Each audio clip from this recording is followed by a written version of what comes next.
avión privado se estrellara en el México. Ayer lo vi cenando en el restaurante más exclusivo de Polanco. Corrí hacia él llorando.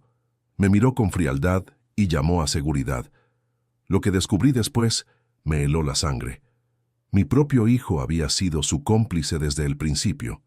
Pero antes de entrar en la historia, apóyanos dándole like y suscribiéndote ahora mismo.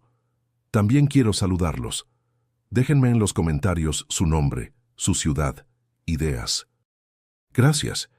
Allí estaba yo, Mariana Solís de Mendoza, con 67 años recién cumplidos, parada frente al enorme ventanal del restaurante Quintonil en Polanco, sintiendo que el suelo se abría bajo mis pies. Acababa de ver a mi esposo muerto. Fernando. Mi Fernando, el hombre al que había amado durante 43 años, el padre de mis hijos, el abuelo de mis nietos, sentado en una mesa del fondo con una copa de vino tinto que costaba más que el salario mensual de una familia promedio. No era un parecido, era él. La misma cicatriz en la sien derecha, de cuando se cayó jugando polo en su juventud. La misma forma de sostener la copa, con 3 dedos, girándola levemente antes de beber. El mismo anillo de oro blanco en el dedo meñique que yo misma le había regalado en nuestro 20º aniversario. Llevaba un traje Hermenegildo Segna impecable, gris carbón, corbata de seda azul marino, zapatos italianos que brillaban bajo las luces tenues del restaurante. A su lado, una mujer de unos 40 y tantos años, elegante, con un vestido negro de diseñador, reía de algo que él acababa de decir. 6 meses. Habían pasado 6 meses desde que la Policía Federal me llamó a las 3 de la madrugada para informarme que el Cessna Citation en el que Fernando viajaba de Monterrey a Puerto Vallarta había desaparecido del radar sobre el océano. 3 días de búsqueda intensiva. Helicópteros de la Marina, equipos de buceo, rastreo satelital. Nunca encontraron nada. Ni el avión, ni los cuerpos, ni una sola pieza de evidencia. El funeral fue en la Basílica de Guadalupe, porque Fernando, aunque no era particularmente religioso, venía de una familia tradicionalista de Guadalajara que insistió en una ceremonia católica completa. Un ataúd vacío cubierto con la bandera de México, porque Fernando había servido brevemente en el ejército en su juventud. Más de 500 personas asistieron. Empresarios, políticos, amigos de los clubes privados, empleados de las 3 compañías que dirigía. Gasté 2.3 millones de pesos en un mausoleo de mármol de Carrara en el Panteón Francés de la Ciudad de México. Un monumento ridículo para un hombre que nunca estuvo ahí. Una tumba vacía que visité cada domingo durante 6 meses, llevando flores frescas, llorando hasta que no me quedaban más lágrimas, hablándole a la nada. Y ahí estaba él, vivo, cenando langosta y bebiendo un Chateau Margaux que probablemente costaba 15,000 pesos la botella. Mis piernas se movieron solas. Crucé el restaurante como en un sueño, esquivando mesas, meseros, clientes sorprendidos. Mi corazón latía tan fuerte que apenas podía respirar. «Fernando», dije cuando llegué a su mesa. Mi voz sonó extraña, quebrada. «Fernando, Dios mío, estás vivo». Él levantó la vista lentamente. Sus ojos me recorrieron de arriba abajo con una expresión que nunca había visto antes. Frialdad absoluta, casi fastidio. Como si fuera una desconocida molesta interrumpiendo su cena. «Lo siento, señora», dijo con esa misma voz grave que había escuchado durante más de 4 décadas. «Creo que me confunde con alguien. No, Fernando, soy yo. Soy Mariana, tu esposa». Extendí la mano para tocarlo, pero él se echó hacia atrás. La mujer a su lado me miraba con una mezcla de confusión y alarma. «Ricardo, ¿conoces a esta señora?» «Ricardo». «No», respondió él con una calma escalofriante. «Nunca la he visto en mi vida». Hizo una seña a un mesero. «Disculpe, esta señora está molestando a mi invitada». «Fernando, por favor, soy yo. Somos nosotros. 43 años». Saqué mi celular con manos temblorosas. Busqué una foto nuestra, la última que nos tomamos juntos en Acapulco, 2 semanas antes del accidente. Se la mostré acercándosela demasiado. «Mira, somos nosotros». Él ni siquiera miró la pantalla. En cambio, se levantó y 2 guardias de seguridad del restaurante aparecieron a mi lado. «Señora», dijo uno de ellos tomándome suavemente del brazo, «tenemos que pedirle que se retire». «Pero es mi esposo, está muerto. Murió hace 6 meses. O eso creía yo, pero está aquí. Es él». Mi voz se alzaba histérica. «Mi nombre es Ricardo Molina», dijo Fernando con esa voz fría, implacable. «Soy empresario de Querétaro. Nunca he visto a esta mujer antes, y ciertamente no soy su esposo muerto. Creo que necesita ayuda profesional». Los guardias me llevaron hacia la salida mientras yo gritaba, luchaba, intentaba zafarme. La gente nos miraba. Algunos grababan con sus teléfonos. El gerente del restaurante apareció ofreciéndome agua, preguntando si necesitaba que llamara a alguien. Me dejaron en la acera de Avenida Presidente Masaryk, temblando, llorando, sintiendo que me volvía loca. ¿Había imaginado todo? ¿Era realmente Fernando o alguien con un parecido imposible? Pero yo conocía cada centímetro de ese hombre.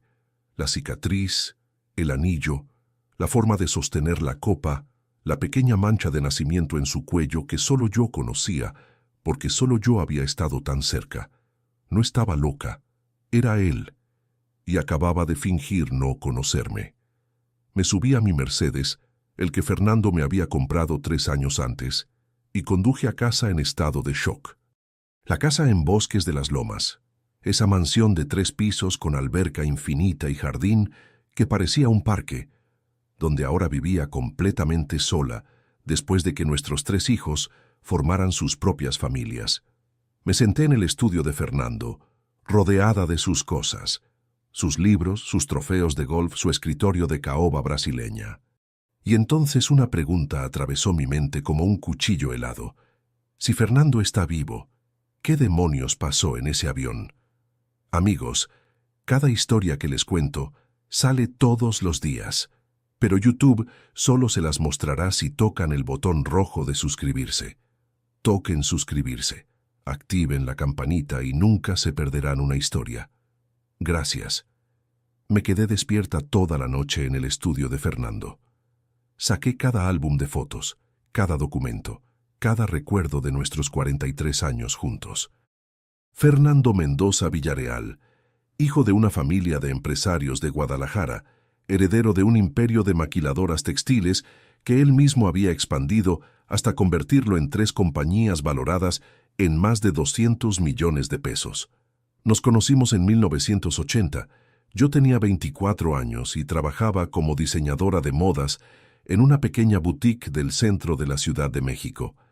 Él tenía 27 y acababa de regresar de estudiar un MBA en el ITAM.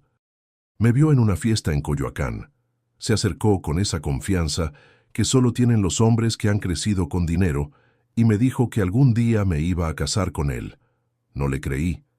Pero 6 meses después estábamos casados en la iglesia de San Ángel, con una recepción para 300 invitados en el Hacienda de los Morales. Yo llevaba un vestido de Oscar de la Renta que costó más que todos los vestidos que había diseñado en mi vida combinados. Los primeros años fueron felices, o al menos eso pensaba yo. Tuvimos 3 hijos. Diego, el mayor, nacido en 1982, ahora con 44 años y director ejecutivo de las empresas de su padre. Después llegaron Sofía y Patricio, gemelos, nacidos en 1985. Sofía vivía en Los Cabos con su familia, Patricio en San Miguel de Allende. Fernando viajaba constantemente. Monterrey, Guadalajara, Querétaro, Puebla, donde estaban las fábricas. Viajes internacionales a China, Vietnam, Bangladesh, donde negociaba con proveedores. Ausencias de 4, 5 días seguidos, a veces 2 o 3 veces al mes. Nunca sospeché nada. ¿Por qué lo haría? Siempre volvía con regalos, perfumes franceses, bolsos italianos, joyería. Me decía que me extrañaba, que los negocios lo agotaban, pero que todo era por nuestra familia. Ahora, sentada en ese estudio a las 4 de la mañana, cada viaje parecía sospechoso. Cada ausencia, una mentira. Cada regalo, un soborno para callar mi intuición. A las 6 de la mañana llamé a Diego.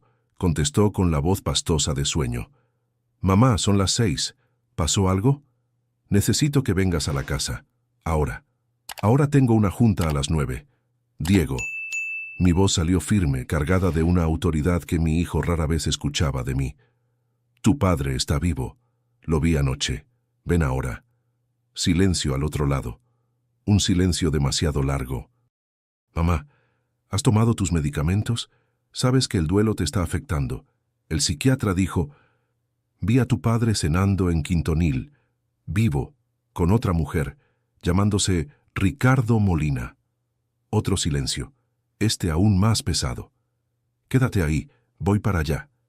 Llegó 45 minutos después.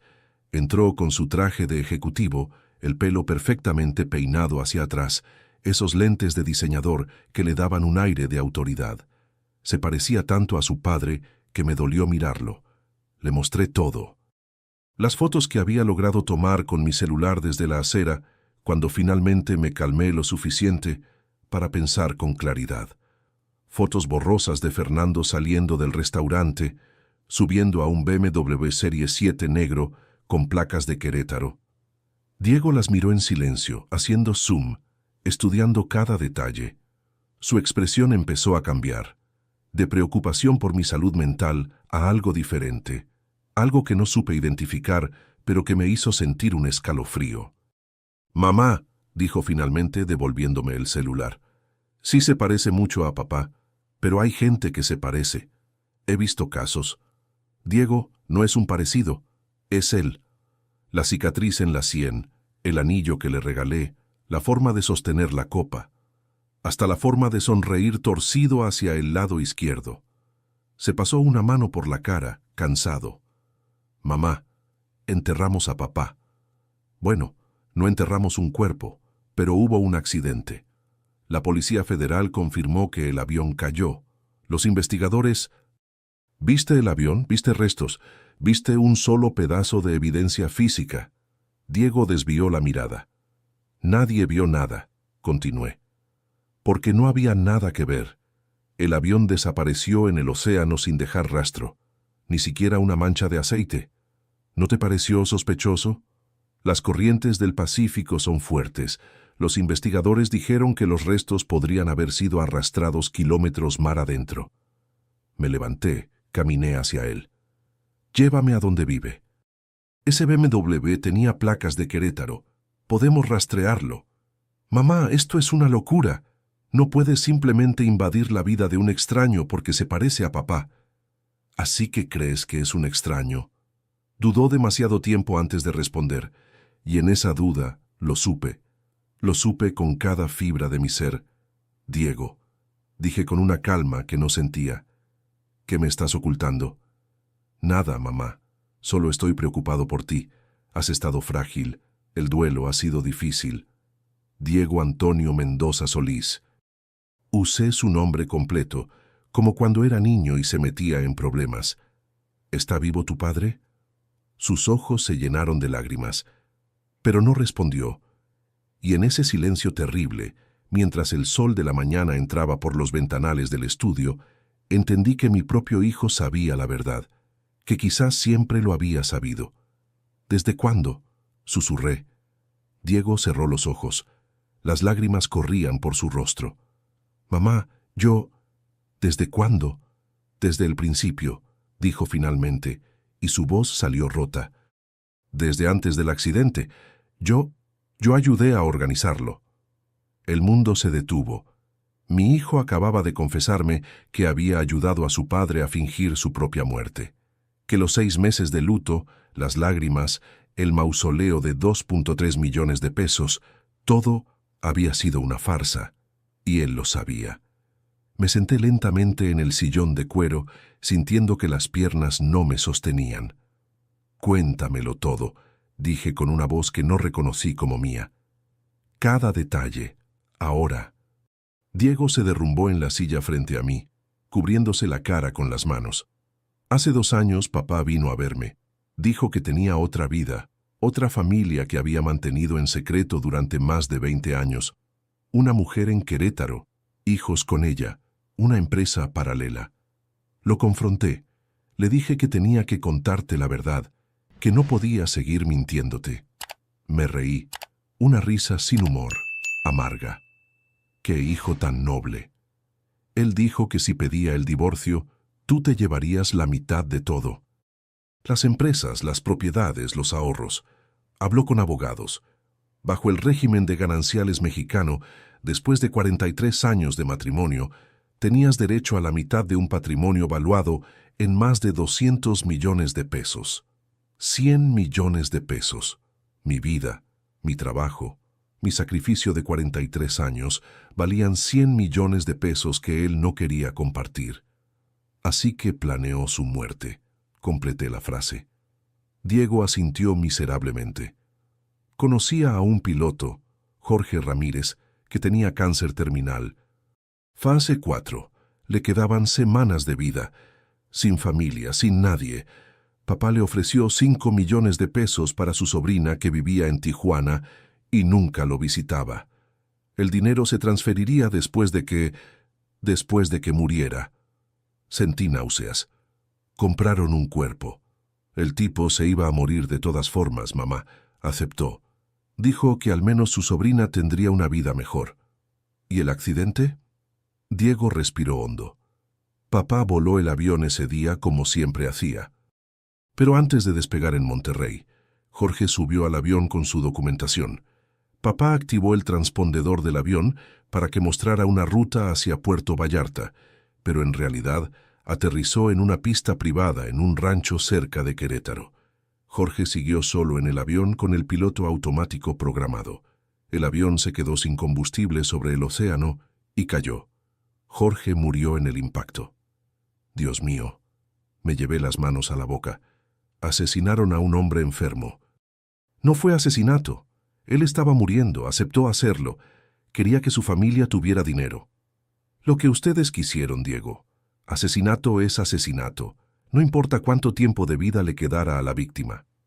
El silencio cayó pesado entre nosotros. Podía oír el reloj de péndulo en la esquina del estudio, cada segundo sonando como un martillo. ¿Y qué sacaste tú de todo esto?, pregunté finalmente. Diego tragó saliva. Las empresas. Como único heredero aparente, pasaron automáticamente a mi control. Papá me cedió su parte antes del accidente, legalmente. Papeles firmados ante notario. Y también te pasó a ti el 30% en un fideicomiso que yo administro. ¿Cuánto valen las empresas hoy? 240 millones de pesos. Me reí otra vez, esa risa horrible que no podía contener. ¿Y yo qué recibo de ese fideicomiso? 50,000 pesos al mes.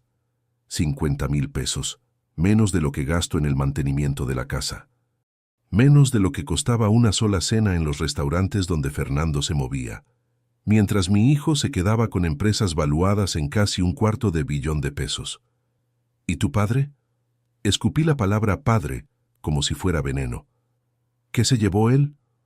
Antes del accidente transfirió 80 millones de pesos a cuentas en Islas Caimán y Suiza, dinero de las empresas que fue desviando durante años. Yo le ayudé a maquillarlo como gastos operativos, inversiones ficticias en proveedores que no existían. 80 millones de pesos. Mi marido robó 80 millones de pesos de las empresas familiares y mi hijo lo ayudó. ¿Y el nombre? ¿Ricardo Molina? Una identidad completamente nueva. Comprada. Certificado de nacimiento falso basado en un bebé que murió en los años 50. Papá pagó 3 millones de pesos a un gestor que se especializa en esto. Documentos perfectos, pasaporte, RFC, todo. Me levanté, fui hacia la ventana. Abajo el jardinero cortaba el pasto de la enorme propiedad. La vida seguía su curso normal mientras mi mundo se desmoronaba. Y esa mujer con la que cenaba, Claudia Herrera, su otra esposa. Bueno, técnicamente no están casados porque él ya estaba casado contigo, pero llevan 25 años juntos. Tienen 2 hijos, un varón y una niña. El varón tiene 23 años. 25 años. Mi hijo mayor, Diego, tenía 44 años. lo que significaba que Fernando comenzó esa relación cuando Diego tenía 19, cuando los gemelos tenían 16. ¿Y tú conocías a esos hijos? Me giré hacia él. Los conocí hace 2 años, cuando papá me lo contó todo. Son mis medios, hermanos. Sal de mi casa. Mamá, fuera. Grité con una fuerza que no sabía que tenía. Sal de mi casa ahora mismo. Mamá, por favor, déjame explicar. ¿Explicar qué? ¿Que me robaste? ¿Que dejaste que llorara sobre una tumba vacía durante 6 meses? ¿Que gasté más de 2 millones en un mausoleo para nadie mientras tú y tu padre se repartían mi dinero? Diego se levantó dando pasos hacia mí. No quería hacerte daño. Papá dijo que estarías bien, que tendrías la casa, una buena pensión. Una pensión. No soy tu empleada, Diego. Soy tu madre, y era la esposa de tu padre. Todo lo que él construyó, lo construimos juntos. Mientras él dirigía las empresas, yo crié 3 hijos, manejé esta casa. Fui la esposa perfecta en cada cena de negocios, en cada evento social. Sacrifiqué mi carrera como diseñadora para ser la señora Mendoza. Lo sé, mamá. Y por eso te dejamos la casa. Por eso tenías el fideicomiso. Me dejaron. Repetí la palabra con desprecio. Como si fuera un favor. Como si fuera caridad. Diego trató de acercarse, pero levanté la mano deteniéndolo. Vete, y no vuelvas. No quiero verte. No quiero saber de ti. Mamá, soy tu hijo. Mi hijo murió con mi marido en ese avión. Lo que queda aquí es un ladrón que se parece a él. Se fue llorando, pero no sentí pena. Solo sentí una fría determinación creciendo en mi pecho, porque ahora sabía la verdad, y ahora iba a hacer que pagaran. Los dos. Si quieren saber cómo termina esta historia y conocer muchas más, denle al botón rojo de suscribirse. Es gratis y me ayuda muchísimo. Durante los siguientes 3 días no respondí ninguna llamada de Diego. Llamó 67 veces. Envió 94 mensajes. Se presentó en la puerta 2 veces, tocando el timbre insistentemente hasta que amenacé con llamar a la policía. No quería verlo porque necesitaba pensar con claridad. Y para pensar con claridad, necesitaba información. Busqué en Internet y encontré lo que necesitaba. Investigaciones Privadas Gutiérrez, una agencia con oficinas en Polanco, especializada en fraude corporativo y casos familiares complejos. La oficina estaba en el piso 12 de un edificio corporativo en Campos Elíseos. Entré y me recibió un hombre de unos 55 años, cabello canoso, traje impecable. Alberto Gutiérrez, el dueño. Le conté todo. No omití nada. El accidente, el funeral, verlo vivo en el restaurante, la confesión de Diego. Alberto escuchó tomando notas en una tableta. Señora Mendoza, dijo cuando terminé, esto es fraude a gran escala. Estamos hablando de falsificación de documentos, fraude al seguro si es que cobraron algo, evasión fiscal y posiblemente homicidio si ese piloto fue coaccionado. ¿Puede probarlo? Puedo probar todo, pero costará. ¿Cuánto? Para un caso de esta magnitud, 500,000 pesos. Mitad ahora, mitad cuando entregue el informe completo con pruebas documentales. Saqué mi chequera. La cuenta todavía estaba a mi nombre. Firmé un cheque por 250,000 pesos. Quiero saber todo sobre Ricardo Molina, dije. ¿Dónde vive? ¿Con quién? ¿Cuánto dinero tiene? ¿En qué trabaja? Quiero registros bancarios si puede conseguirlos. Quiero pruebas de que es Fernando Mendoza. Alberto tomó el cheque. Lo tendré en 2 semanas. Pero señora, necesito advertirle algo. Si esto va a juicio, su hijo también irá a la cárcel. Está implicado hasta el cuello. Lo sé, respondí con una frialdad que me sorprendió. Y no me importa. Las 2 semanas siguientes fueron las más largas de mi vida. No salí de la casa excepto para ir al súper. Desconecté el teléfono fijo. Bloqueé a Diego en mi celular. Sofía llamó desde Los Cabos preguntando qué pasaba, por qué Diego estaba tan alterado. Le dije que era un asunto entre él y yo, que lo sabría todo pronto. 14 días después, Alberto me llamó. Tengo el informe. Puede venir a recogerlo. Estuve en su oficina en media hora. Me entregó una carpeta gruesa, fácil 150 páginas. «Siéntese», me dijo, «va a necesitarlo». La primera sección contenía pruebas fotográficas.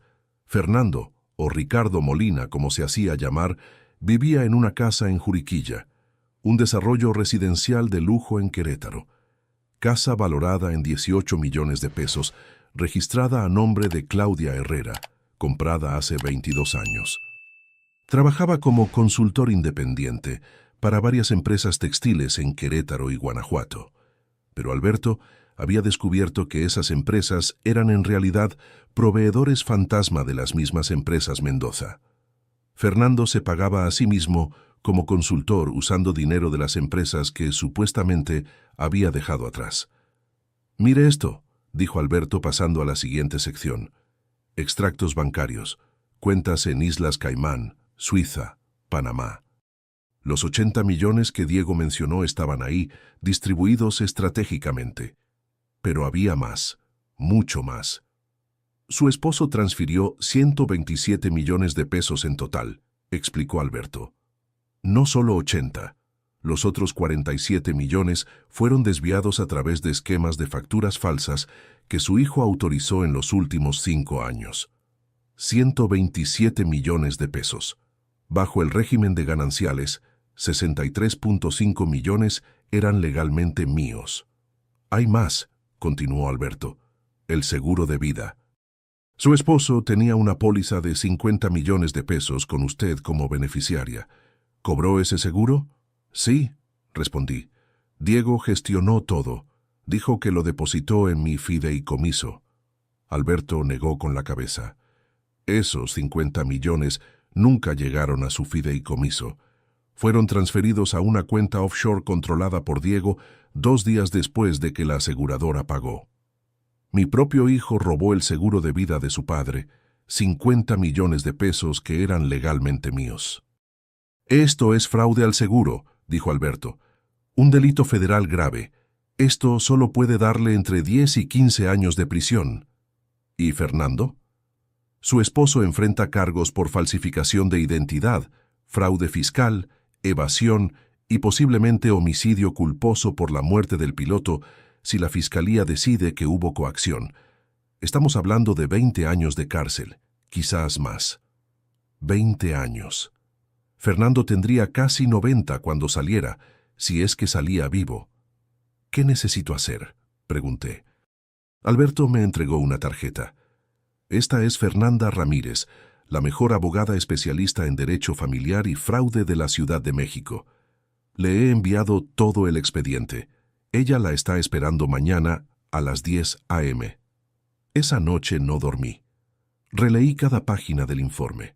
Estudié cada extracto bancario, cada fotografía, cada pedazo de evidencia. Y mientras leía, la mujer que había sido Mariana Solís, la esposa devota, la madre sacrificada, esa mujer desapareció. En su lugar quedó alguien nuevo. Alguien más fuerte. Alguien que no tendría piedad. A las 9:45 a.m. del día siguiente, estaba en las oficinas de Ramírez y Asociados, piso 22 de la Torre BBVA, en Paseo de la Reforma. Fernanda Ramírez me recibió personalmente.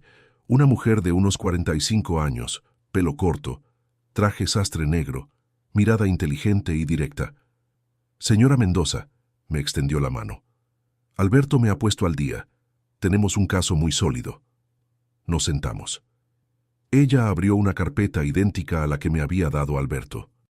«Voy a ser directa con usted», dijo. Su esposo y su hijo cometieron múltiples delitos federales: fraude, falsificación, evasión fiscal. Podemos procesarlos penalmente, lo que significa cárcel, y podemos demandarnos civilmente, lo que significa recuperar cada peso que le robaron más daños y perjuicios. ¿Cuánto podría recuperar? Fernanda sacó una calculadora. Los 127 millones que transfirieron, la mitad son suyos bajo gananciales, 63.5 millones. Los 50 millones del seguro de vida, completamente suyos. Las empresas valuadas en 240 millones. Usted tiene derecho al 50% del patrimonio que se construyó durante el matrimonio, 120 millones. Más daños y perjuicios por el sufrimiento psicológico que podríamos estimar en 20 millones. Hizo la suma. 253.5 millones de pesos. Un cuarto de billón de pesos. Eso valían 43 años de mi vida. ¿Y la cárcel? Su hijo podría enfrentar entre 8 y 12 años. Su esposo entre 15 y 25 años. Diego saldría de prisión a los 56 años en el mejor de los casos. Fernando moriría en la cárcel. Hay algo más que debes saber, añadió Fernanda. Una vez que presentemos la denuncia, no hay marcha atrás. La fiscalía tomará el caso, será público. Los medios se enterarán, su familia será destruida públicamente. Pensé en Sofía y Patricio, mis otros 2 hijos, que no sabían nada. Pensé en mis nietos. Pensé en la reputación de la familia Mendoza, que Fernando había construido durante décadas.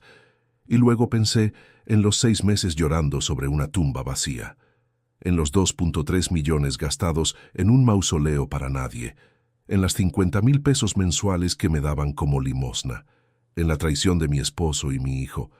Presente la denuncia, dije. Hoy, la denuncia se presentó un martes a las 2 p.m., ante la Fiscalía General de la República. Fernanda tenía contactos en la unidad especializada en investigación de delitos fiscales y financieros. El fiscal asignado fue Rodrigo Maldonado, conocido por su dureza en casos de fraude corporativo. A las 4 p.m., la Policía Federal llegó a las oficinas de Empresas Mendoza en Santa Fe. Arrestaron a Diego frente a sus empleados, a sus socios, a los clientes que estaban en una reunión. Lo esposaron, le leyeron sus derechos, lo metieron en una patrulla. Me enteré porque Sofía me llamó histérica. «Mamá, ¿qué hiciste? Arrestaron a Diego. Dicen que por fraude, que tú pusiste la denuncia. ¿Es verdad?» «Es verdad», respondí con una calma que no sentía. «Es tu hijo. ¿Cómo puedes hacerle esto? Pregúntale a él qué me hizo a mí primero». Colgué. Bloqueé también su número. No estaba lista para explicaciones. Diego fue puesto en prisión preventiva en el reclusorio norte, sin derecho a fianza por el monto del fraude y el riesgo de fuga. Fernanda me dijo que Patricia, su esposa, había contratado al mejor abogado penalista de México, pero que las pruebas eran abrumadoras. 2 días después, llegó la hora de Fernando. La Policía Federal, coordinada con Interpol, ejecutó una orden de captura internacional. Lo arrestaron en su casa de Juriquilla a las 6 a.m. Claudia Herrera estaba con él. Según el reporte policial, ella no sabía nada. Para ella, Ricardo Molina era un empresario exitoso, un viudo que había conocido 25 años atrás, el padre de sus hijos. Cuando la policía reveló su verdadera identidad, Claudia se desmayó. Fernando fue trasladado a la Ciudad de México y puesto en el mismo reclusorio que Diego, pero en áreas separadas. La Fiscalía congeló todas sus cuentas, tanto las locales como las internacionales. Los 127 millones de pesos quedaron bloqueados, pendientes de la resolución del caso. Los medios explotaron. Empresario fingió su muerte para robar millones a su familia. Hijo cómplice en fraude millonario contra su madre. Los noticieros cubrieron la historia durante días. Periodistas se apostaron frente a mi casa, frente al reclusorio, frente a las oficinas de las empresas. Sofía y Patricio finalmente vinieron a verme. Fue un domingo por la tarde. Entraron con caras de shock, de incomprensión.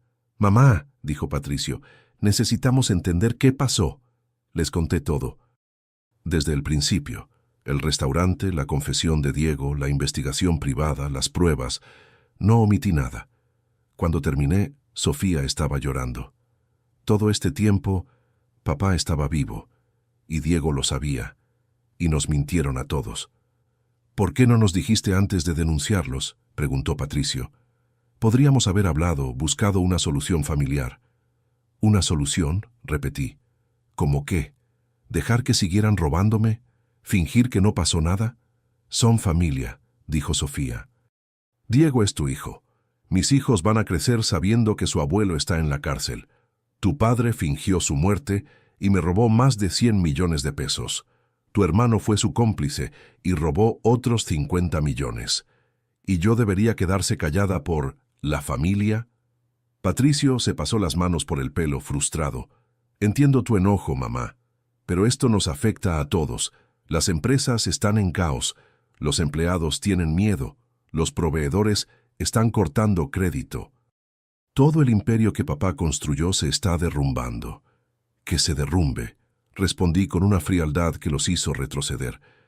Ese imperio se construyó con mentiras y con mi dinero robado. ¿Y ahora qué?, preguntó Sofía. ¿Los vas a dejar pudrirse en la cárcel? Sí, se miraron entre ellos. Patricio fue el primero en hablar. Entonces nosotros también estamos eligiendo un lado, mamá, y elegimos a nuestro hermano. Adelante, dije levantándome. Elijan al ladrón. Pero cuando necesiten algo de mí, cuando necesiten el dinero que recuperé, cuando necesiten apoyo, recuerden que eligieron mal. Se fueron sin despedirse. Esa noche me senté sola en el estudio de Fernando. Había perdido a mi esposo, a mi hijo mayor, y ahora aparentemente también a mis otros 2 hijos. Estaba completamente sola, pero por primera vez en 6 meses, en 43 años quizás, me sentí libre. 3 meses después, el juicio comenzó. Fernanda presentó todas las pruebas, los extractos bancarios, las facturas falsas, los documentos de la identidad falsa de Ricardo Molina, el testimonio del gestor que vendió esa identidad, registros de las aseguradoras, todo. Diego aceptó un acuerdo con la fiscalía. A cambio de testificar contra Fernando y devolver los 50 millones del seguro más intereses, su sentencia se reduciría de 12 años a 5 años. Con buena conducta, saldría en 3. Fernando rechazó cualquier acuerdo. Insistía en su inocencia, alegaba que Ricardo Molina era su verdadera identidad, que todo era un complot, pero las pruebas eran abrumadoras. El juez lo declaró culpable de todos los cargos: fraude agravado, falsificación de identidad, evasión fiscal, fraude al seguro y homicidio culposo por la muerte del piloto Jorge Ramírez, a quien el juez determinó que había sido coaccionado con promesas falsas a una sobrina que nunca recibió el dinero prometido. La sentencia: 22 años de prisión. Fernando tendría 92 años cuando saliera. No saldría vivo. En cuanto al dinero, el juez ordenó la devolución inmediata de todo: los 127 millones de las cuentas offshore, los 50 millones del seguro, y estableció que yo tenía derecho al 50% de las empresas Mendoza bajo el régimen de gananciales. Recuperé 253 millones de pesos. Más intereses y daños, fueron 287 millones en total. 300 millones de pesos. Ese era el precio de 43 años de mentiras. Un año después del juicio, estaba sentada en la terraza de un yate en el Mediterráneo, con una copa de champán Dom Perignon en la mano, viendo el atardecer sobre Santorini. No estaba sola. Carmen y Beatriz, mis amigas de toda la vida, estaban conmigo. Habíamos rentado un yate privado para un recorrido de 3 semanas por Grecia, Italia y la Costa Azul. Todos los lugares a los que Fernando me había prometido llevarme y nunca cumplió. Las empresas Mendoza las vendí. Las 3 compañías en paquete a un consorcio internacional por 420 millones de pesos. Mi parte, 210 millones. Sumados a los 287 que recuperé del fraude, tenía casi 500 millones de pesos. Con ese dinero hice 3 cosas. Primero, doné 50 millones a una fundación que ayuda a mujeres víctimas de abuso financiero y patrimonial. Mujeres como yo, que habían sido robadas, manipuladas, engañadas por sus propias familias. Segundo, abrí mi propio atelier de alta costura en Polanco. Mariana Solís Diseños, usando mi apellido de soltera. No necesitaba el dinero, pero necesitaba el propósito. Estaba reclamando el sueño que abandoné a los 24 años para ser la señora Mendoza. Tercero, invertí el resto en fondos que me daban una renta pasiva de 2.5 millones de pesos al mes, más dinero del que podría gastar en toda una vida. Diego salió de prisión hace 2 meses, después de cumplir 3 años. Vive en Oaxaca, trabaja como carpintero. Me mandó una carta pidiendo perdón. No la he respondido. Quizás algún día lo haga, quizás no. Fernando sigue en el reclusorio norte. Tiene 71 años, problemas cardíacos, diabetes. Los médicos dicen que no le quedan muchos años. No lo he visitado. No pienso hacerlo. Claudia Herrera me buscó hace 6 meses. Quería hablar, necesitaba entender. Nos sentamos en un café en la Roma. Lloró.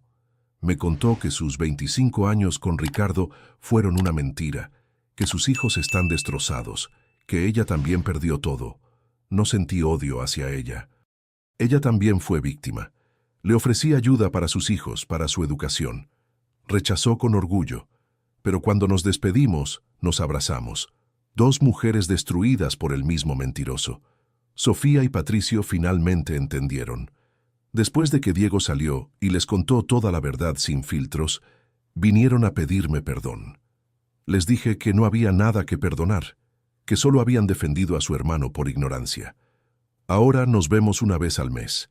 Las heridas sanan lentamente. Hoy, sentada en este yate bajo el cielo griego, pienso en todo lo que perdí y todo lo que gané. Perdí la inocencia, perdí la capacidad de confiar ciegamente, perdí la fantasía de que la familia es sagrada por definición. Pero gané libertad, gané independencia, gané la certeza de que puedo sobrevivir a lo peor y elegir vivir, no solo existir. Fernando me robó 43 años, pero no me robó el futuro. Tengo 68 años. Mi vida apenas está comenzando, y esta vez la vivo en mis propios términos. Si te gustó esta historia, haz clic en suscríbete y cuéntame en los comentarios qué parte te impresionó. Mañana hay más. Nos vemos allí.